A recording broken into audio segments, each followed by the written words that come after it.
If you're sitting online, if you are a consumer and you submit a lead, within 5 minutes, where are you sitting?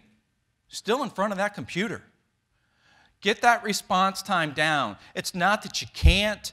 All it is excuses if you don't do it. That's the bottom line. That's the way the industry is today. That's the way the client shops today. That's our consumer. You've got to put the things in place. If you're standing on the lot watching the walk-on traffic thinking that traffic's more important, you're wrong. Your walk-on traffic is less important than your internet traffic. How many people are looking at your Contact Us view page? Don't count that as a conversion, but you think about that because they're coming to the lot. And if you're watching what's going on at your dealership, you'll see that if your closing ratio on the lot is around 28% to 32% like most dealers, as you start to develop a strategy, your closing ratio will be into the 30s, the 40s, and some of these dealers I'm showing you is 63% closing ratio of everybody that comes on the lot. Yeah, it's always great to say that, but it's the fact. Because we're scanning driver's license, we're keeping up with the information. So as a manager, I often ask, and I had one dealer that shared this with me many, many years ago, and I thought, that's fascinating. That I would go and see him, and he was really never working, it felt like. And I was like, what are you doing? Do you really work?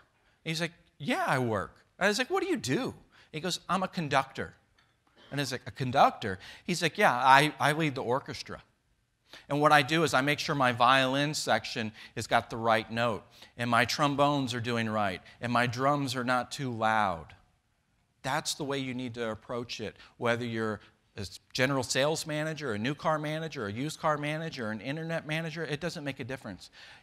It's not you doing it, it's you leading the people. Because when you lead people to their success, you will be successful. So think about that. Are you a conductor, or are you the guy that's sitting out there playing the violin?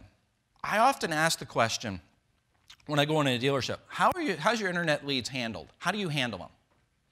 And then the manager rattles off, oh, the lead comes in, so-and-so gets it, they print it off, they hand it to so-and-so, they do the follow-up phone call, and they go through all this process that the manager does that, telling me that. And I'm like, okay, great.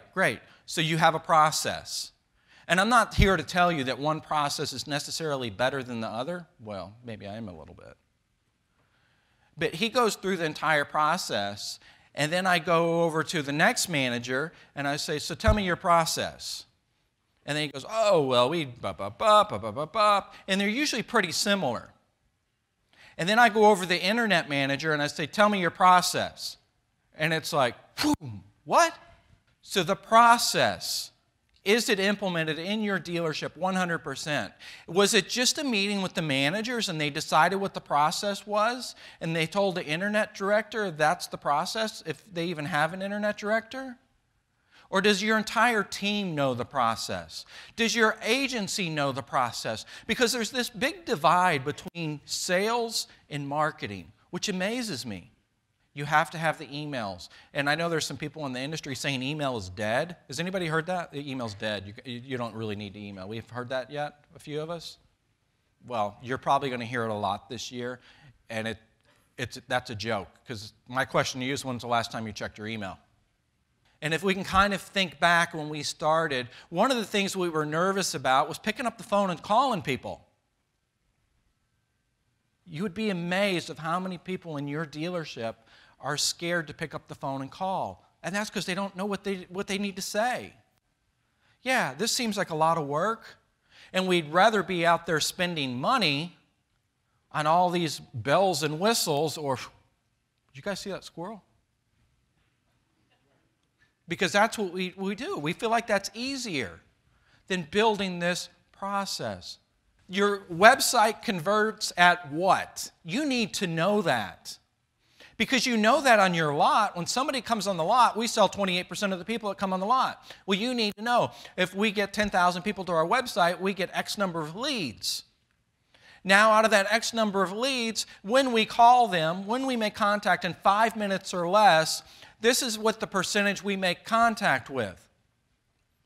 Out of the ones we make contact with, this is the percentage that we actually get an appointment scheduled with. Out of the ones that the appointment's scheduled with, this is the percentage, this is the number of the ones that show. So I've taken you through these steps right there, so let's kind of backtrack that a little bit. Think about it, because some people, again, I mentioned that they're good on the phone. Now you can start to devise the strategy and say, you know what, Steve and Tom are really good on the phone. They're quick on the internet as far as the lead comes in. They're quick on that response, and they're not so good face-to-face. You've got those people in your dealership.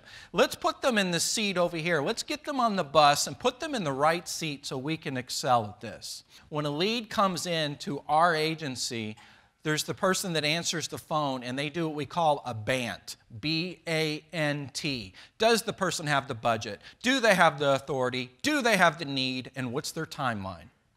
So that person fills in all of that information. You can do the same thing in your dealership because you're finding out everything. And during that BANT, we ask other questions that could lead to other opportunities. So you as a dealer, you should be asking questions. How inclined are they to buy an extended warranty? How inclined are they to buy something else that we're offering? How often do they normally change as far as change vehicles? Who else do they have in the household that's going to be in the purchase mode? That should be in your CRM because now you're generating a really good database. Because if you're watching the industry standards, stop. Because your dealership is different than anyone else's. You've got different processes. You need to establish where you're at now. It's the same thing as losing a weight. I mean, if I go to lose weight, I don't need to lose 100 pounds. So I don't need to follow the same strategy as somebody that does.